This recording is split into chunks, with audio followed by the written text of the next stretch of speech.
Weddings in Nepal are an elaborate affair. The traditional band begins playing early in the morning as guests trickle in. Each one applies a tika to the forehead of the groom and then accepts a gift from the groom's family. Once all the guests have arrived, the band leads the way to two buses that have been specially rented for the occasion.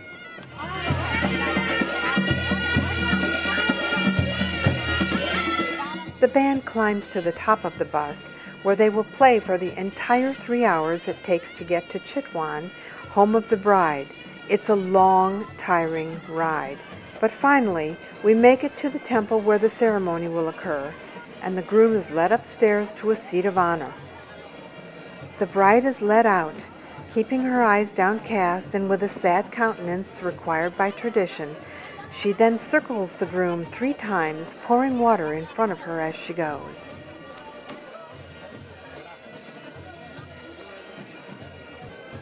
The couple exchange malas, a necklace made of dubo grass which symbolizes everlasting relationship because the grass grows without roots. The bride has previously placed one around her groom's neck, covering the one that he wore to the ceremony. That lower grass necklace is now removed from his neck and presented to the bride.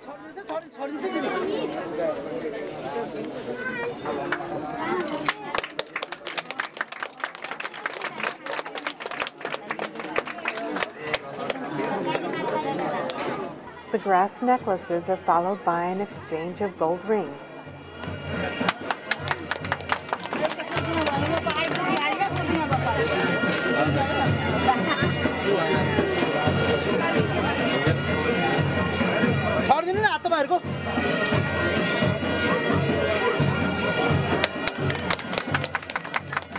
The couple are then seated in the center of the hall. Since the bride has no mother, the closest female senior member of the family attends her. For more than an hour, guests parade by, applying tikas to the bride and groom's forehead and giving them gifts. Finally, a smile is elicited from the bride as she and her soon-to-be husband pull the opposite ends of a sheet rolled up with money and sacred herbs, literally tying the knot.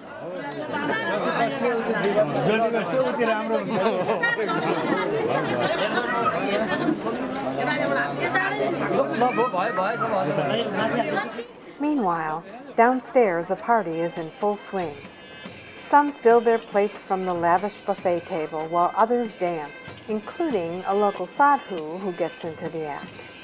Stacked along the left wall is the bride's dowry: armoire, bed, bedding, even a refrigerator and a TV, all of which will be loaded onto the bus and taken back to the groom's parents' house where the couple will live.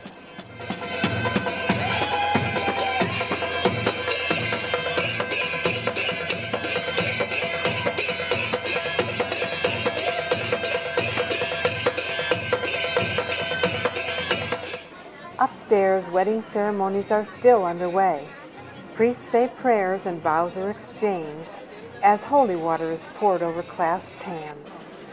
When the ceremony is finally concluded, the oldest male member of the bride's family greets every single guest that has attended from the groom's family. Men are presented with a topi, the Nepali national hat, and a tika is put on their forehead.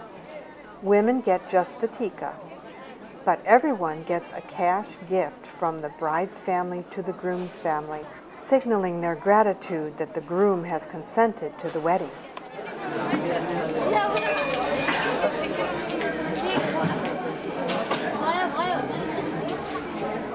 The bride and groom retire to a separate room for their official wedding portraits, she now wearing the white handkerchief on her forehead that signifies a married woman. At dusk, we boarded the bus for the long ride back to Leknath, where we waited for the bride and groom. On arrival, they were greeted with great ceremony by the groom's mother.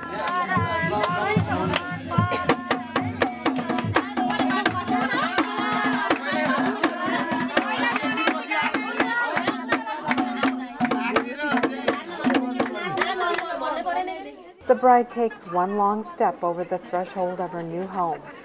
Not only has she agreed to take care of her husband for life, she now is responsible for his parents for the rest of her life.